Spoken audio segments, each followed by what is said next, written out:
Welcome back to the 9-Finger Wrenching Garage. We're glad you're here with us today. We're going to replace the fuel lines on the Mustang project, and we're going to do it with AN fittings.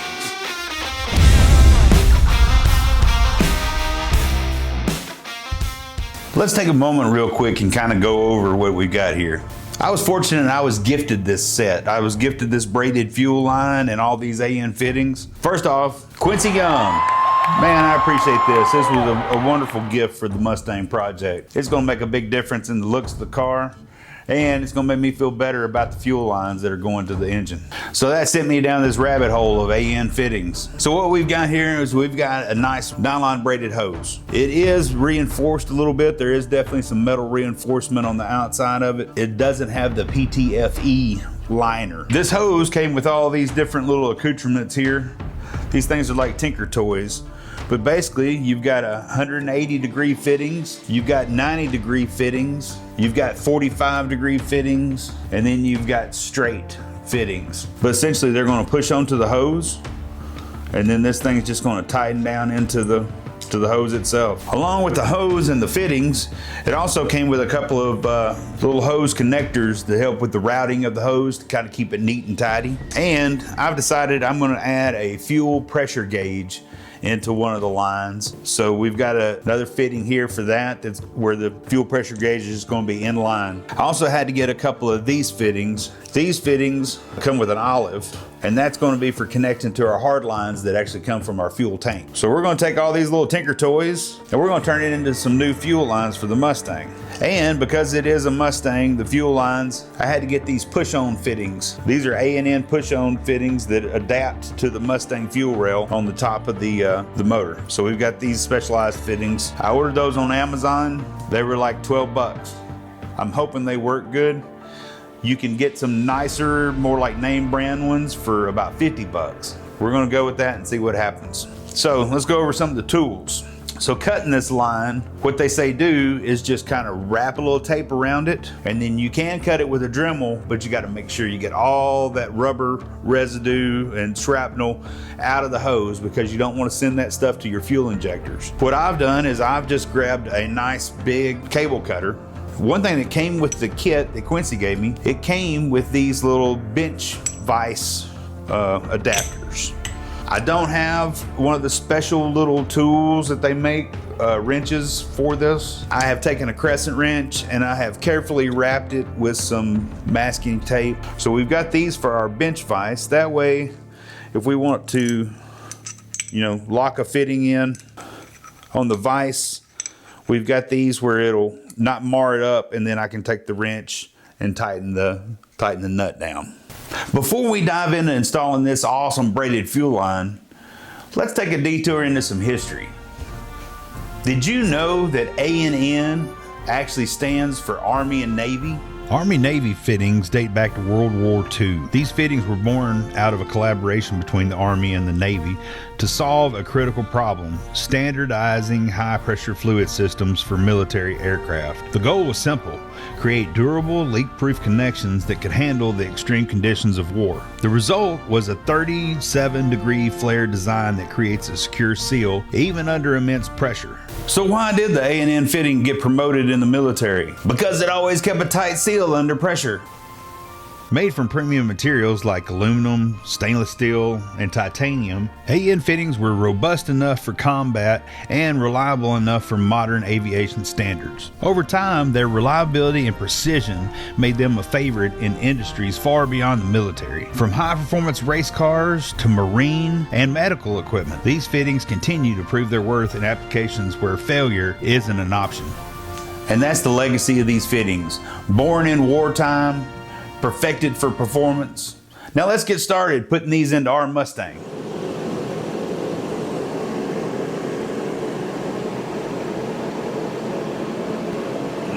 Milk and cookies.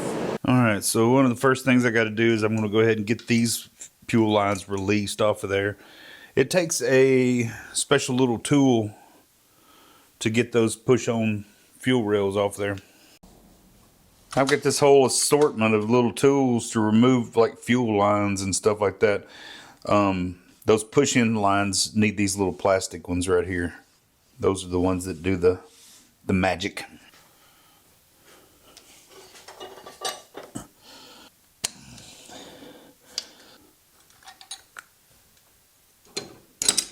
All right, there's one. All right, after a little bit of battle, we got both the fuel rails off the car. I don't know if it was just stuck on there, the little rubber parts or what, but man, it was tough to get it off there. All right, so we got it off there. So now that's what these little dudes are for. They'll go there and there. All right, so right here's the next thing we got to figure out. There's a nylon fuel line that connects to the hard line coming from the gas tank. And that little nylon lines came down and connected to that metal line we just took off.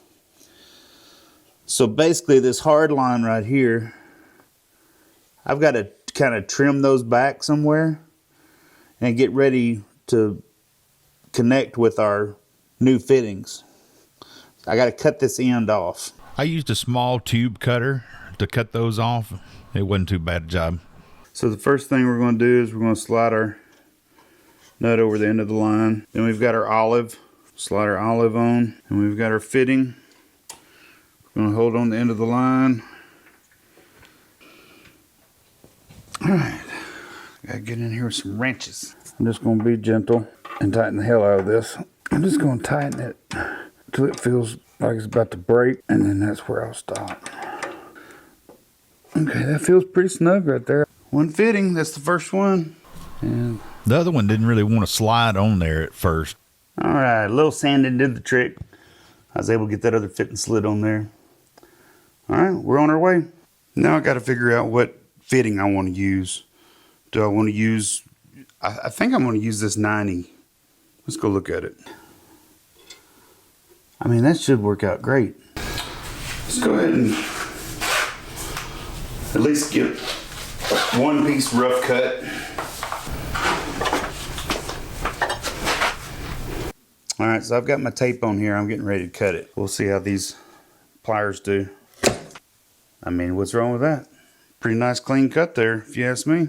I think whenever you're taking your tape off, though, you probably want to be careful and pry this way and don't pry down on the braiding and strip it away from the hose. Does that make any sense? If it doesn't, put it in the comments. You want to try to keep that braiding nice and tight and together, because you have to push these caps over the top of all that. I found with that nylon braiding, singeing it just a little bit helps like melt it all together. All right, so basically I just pushed that end cap onto the hose, and now we're going to take this and just start threading it on there. And once it gets tight, now we're going to take this and go set it up in our vise. All right. I should hold the hose, my protected adjustable wrench. All right. Nothing too scientific going on here. I'm not measuring or anything. I'm just kind of malking stuff up and holding it in place and figuring out where I want to cut it, and then doing that same process over again. Trim some more of this. And if I got some left over, we may replace that little hose there.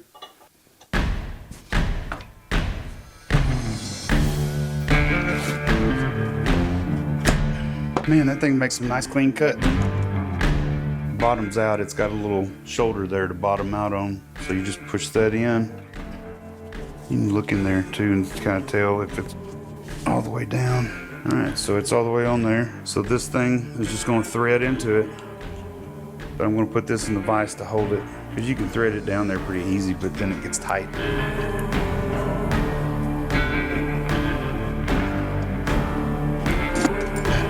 So this should be the one that we end up putting the gauge in, the fuel gauge. We just have to figure out where we're going to put it. So I think I'm going to just stop right here for this evening. We'll be back at this probably tomorrow after I get off work. We'll see you then. All right, I told you I'd be back. It's the next evening after work. So we're back out here again. Yesterday, we basically kind of got started, kind of got the first little part made up.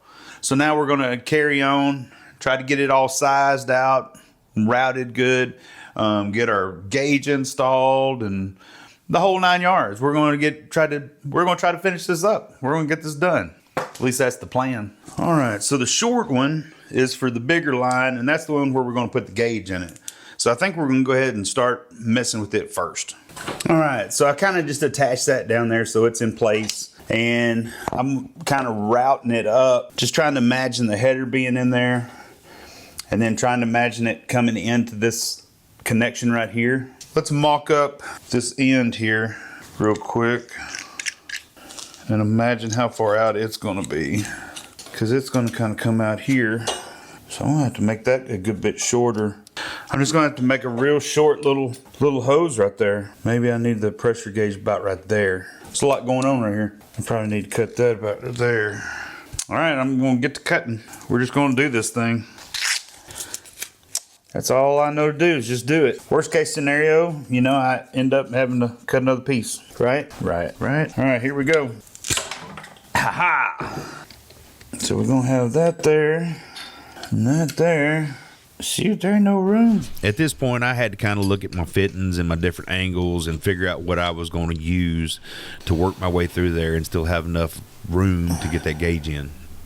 So these little adapters for the Foxbody fuel rail, they came in pieces. There's like a little spring that's down in there that was loose, and then this thing screws on here. I'm gonna go ahead and put just a little bit of some thread sealant in kind of underneath where this thing threads in. Just a little bit, but that thing just screws down there. But I figure it's not gonna hurt to seal those threads, make them hold good. So whenever I push on, that little spring's just gonna snap around the little flange of the little thing you're pushing it into. Now I actually say on all these threads to oil the threads a little bit, but in this case I'm about to put an adapter right here, so I'm going to actually put a little bit of some thread sealant on there. Put our adapter on, and I need to get my wrenches and snug that up. Is it going to be the 19s again? Well, of course not. 22. Blue 22. Hut. See if I can mar it up with this 23, because that's how I roll. I was gentle. Here's that. And I've been trying to figure out what I'm going to come out of the back of this with. I think we're just going to come out with a straight and just a little short piece of hose. Not long. So how long? How long? Okay, so we got just a little dab of threads there. So it probably goes in about that far. All right, I'm gonna cut that little bit right there.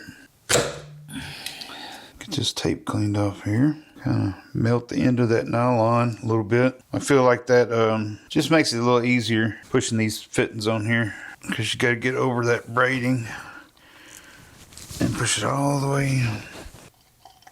Put just a little oil on there. I need to go ahead and put it in the vise and finish tightening up that last little bit.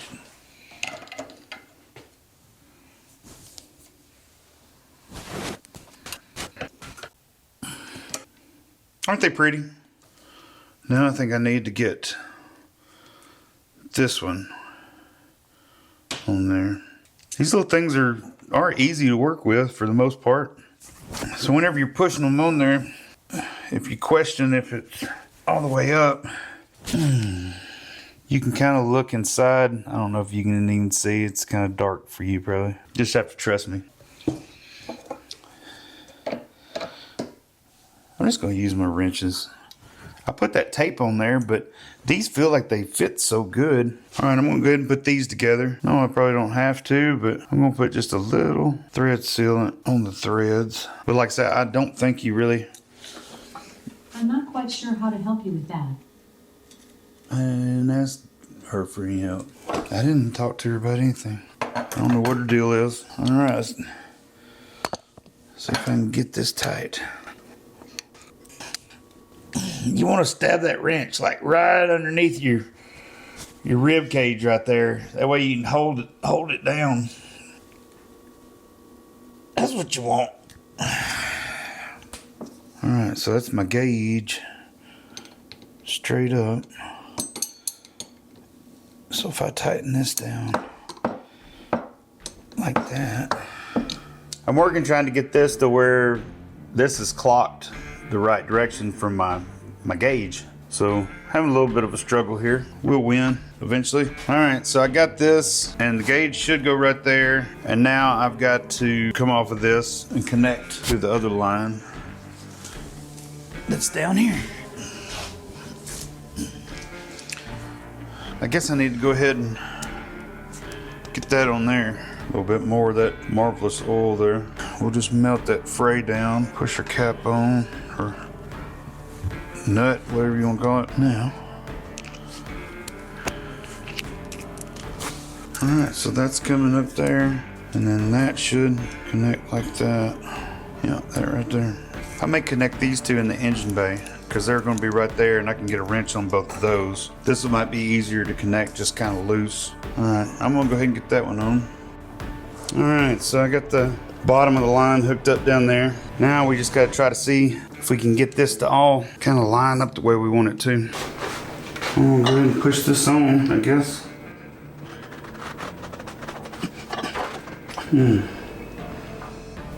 It was a super snug fit pushing it on.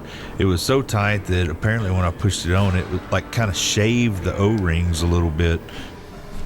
I did tell you I ordered them on Amazon. I'll put a link in the description. Why is that not holding? They're just not locking in. We'll have to figure that out.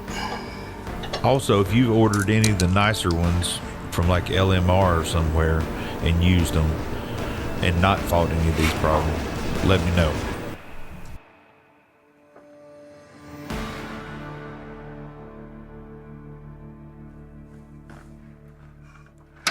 I did come to the conclusion that I was going to need to swap a couple of my fittings. I needed a 90 up here, and I had used both of my 90s down below on the hard line, so we're going to swap that.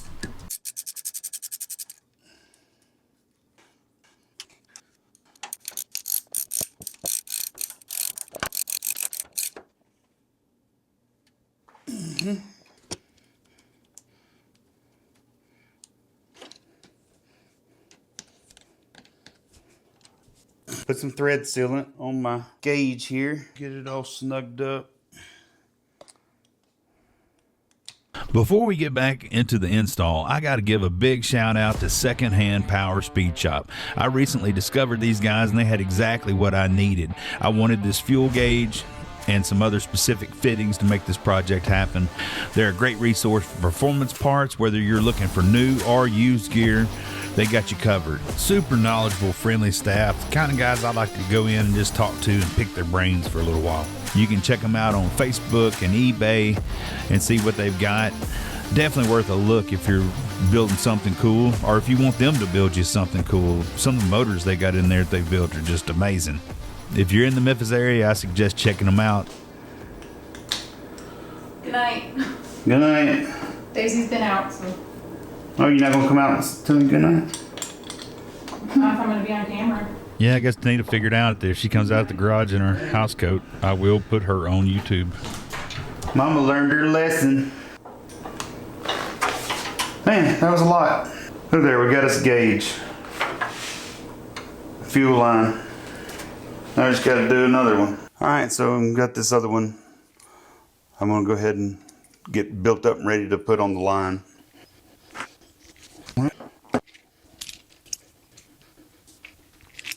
Some marvelous oil. Don't ask me what it is. It's a mystery.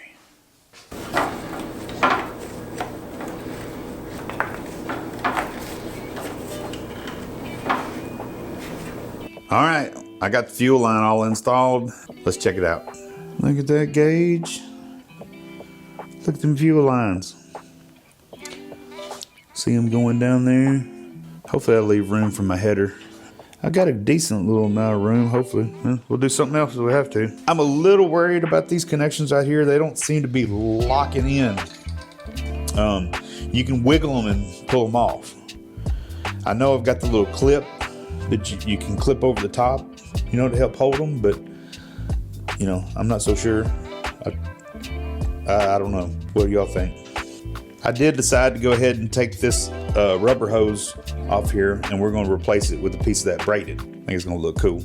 All right, so I cut me a piece of the braided, but I'm covering the very end with a little bit of friction tape to try to keep that braided nylon from unraveling over time. That don't look too bad. That'll look cool enough for me. Cool enough for me. For the Black Widow. I'm gonna have to start saying that name more often. Make it stick. Out here working on the Black Widow. Get the clamps off of here. Put it back on the car and we'll check it out. You know, sometimes the little things make all the difference in the world. Check this out.